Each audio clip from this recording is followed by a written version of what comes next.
పవన్ కళ్యాణ్ బలాన్ని అడ్వాంటేజ్ గా తీసుకుని తమ ఇంటిపై దాడి చేశారని మాజీ మంత్రి అంబటి రాంబాబు కుమార్తె మౌనిక అన్నారు. కాపు సామాజిక వర్గంలో తాను పుట్టినందుకు చాలా గర్వపడుతున్నానని చెప్పారు. కాపు కులస్తులందరూ పవన్ కళ్యాణ్ వైపు ఉన్నారని మౌనిక తెలిపారు. కాపు మహిళలపైన మమ్మల్ని తిడుతూ తమ ఇంటిపై దాడి చేశారన్నారు. అంబటి రాంబాబు అసభ్య పదజాలంతో చంద్రబాబును మాట్లాడలేదన్నారు. అలా మాట్లాడితే క్షమాపణలు చెబుతారని తెలిపారు. జగన్ను కూడా చంద్రబాబు చాలాసార్లు తిట్టారని, మరి అప్పుడేమైందన్నారు. తిరుపతి లడ్డూపై నిజాన్ని మాట్లాడారని, దాన్ని డైవర్ట్ చేసేదానికే తమ ఇంటిపై దాడి చేశారని ఆరోపించారు. తప్పులను ప్రశ్నిస్తే చంద్రబాబు తల్లిని అన్నారనే చాటున రాంబాబు ఇంటిపై దాడి చేశారని మౌనిక వ్యాఖ్యానించారు. 2 రోజులుగా తమపై దాడి జరుగుతుంటే హోంమంత్రి అని ఏం చేస్తున్నారని మౌనిక ప్రశ్నించారు. ఒక వ్యవస్థ ఉందండి, ఆ వ్యవస్థ మీద నమ్మకం పోయే పని ఇవాళ జరిగింది. బట్ స్టిల్ మేమేం చేయాలో అది చేస్తాం. ఏంటి ఒక లా అండ్ ఆర్డర్, ఒక గవర్నమెంట్స్ ఉన్నప్పుడు యాజ్ పర్ ద కాన్స్టిట్యూషన్ మేము ఏం చేయగలమో మేము వచ్చేస్తాం. చాలా ఘోరం అండి.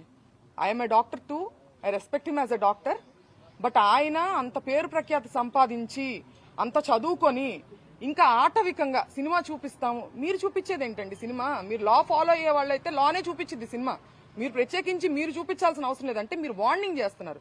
ఎవరిని వార్నింగ్ చేస్తున్నారు? అంబటి రాంబాబు గారిని వార్నింగ్. సినిమా చూపించడం అంటే వాళ్ళ ఇంట్లో ఆడవాళ్ళని అటాక్ చేయడమా? డాక్టర్ అను గారు దీనికి సమాధానం చెప్పాలి. వాళ్ళ వైఫ్ ఎవరైతే ఉన్నారో ఆవిడ సమాధానం చెప్పాలి దీనికి. వాళ్ళ పెమసాని గారు మాట్లాడిన దాన్ని సమర్థిస్తారేమో ఆవిడ. నేను అడుగుతున్నాను ఆవిడని. మహిళల్ని అంటే మాకు సినిమా చూపించారు వాళ్ళు, రాంబాబు గారికి కాదు. ఇంట్లో ఉన్నటువంటి మా అమ్మగారు సాధారణ గృహిణి, మాకు చూపించారు వాళ్ళ సినిమా. బహుశా ఇదే అనుకుంటా ఆయన హెచ్చరిక ఇండైరెక్ట్ గా. పిల్లలు భయభ్రాంతులండి, చిన్న పిల్లలు ఉన్నారు. మా అమ్మగారు ఇప్పుడు మేమంటే తట్టుకోగలుగుతాము, ఆవిడ ఇప్పుడు భావోద్వేగాలకు గురై ఏమన్నా అయితే ఎవరు రెస్పాన్సిబిలిటీ?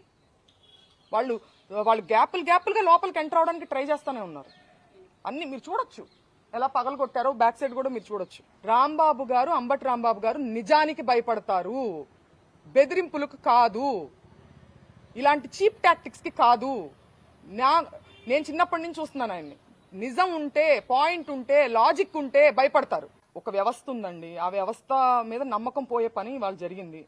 బట్ స్టిల్ మేమేం చేయాలో అది చేస్తాం.